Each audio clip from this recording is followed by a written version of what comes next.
So I talked about earlier why politics itself is a contact sport. Politics is a contact sport just like football, basketball, hockey, baseball.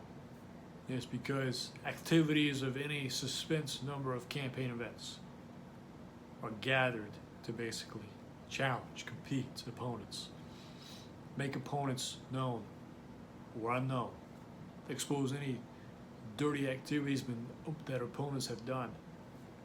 In and of itself, it's become even more attractive to the viewer's point.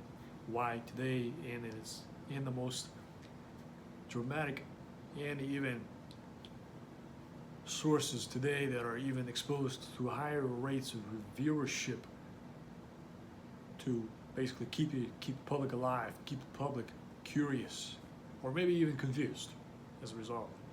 We question why, most of the times politics is a contact sport because it's designed to basically be competitive. It is a competitive entity. It is the entity of itself, basically, that establishes good candidates to do basically 4, 5, 6 years of public service. Getting back in the politics perspective, politics is a contact sport because there are so many even difference of opinions that go around so much, particularly because of how one number of two selection of candidates who have challenged themselves to run for 4 terms or rerun for 4 terms again, particularly in the U.S. politics. U.S. politics, as suspense as it is, more than any foreign affair issues of news that have been going around the world. Politics is even harder to stay involved because it changes, it's competitive, it fluctuates.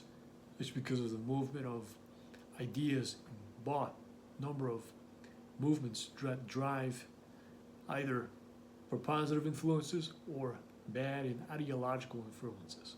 Now, if you've studied history, you've probably heard about how much of, the worsening of Lenin's ideological influences have spread around all of Russia, or how much of Stalin's ideological communist ideas have spread across Soviet Union, or the influence of Mao Zedong in the Red China have spread across to retain the Chinese Communist Party as of today, which is yet to still some of the ideal principles from Mao's time frame is now being adopted by Xi Jinping today.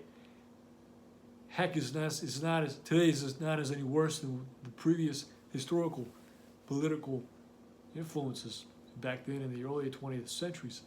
You do your history and research, you can understand the approximate number of worse political events that have happened more so than today. As with today's political events, we're so digitally inclined to pinpoint and expose any oncoming events, any curious in short span given things that happen so rapidly and is yet posted on the platforms. And the perspectives of there's good reasons, and then there's of course bad reasons why politics, the political arena, it gets ruined and yet reshaped for the better outcomes of even yet when there's good people involved, there's more good formulas to be implemented.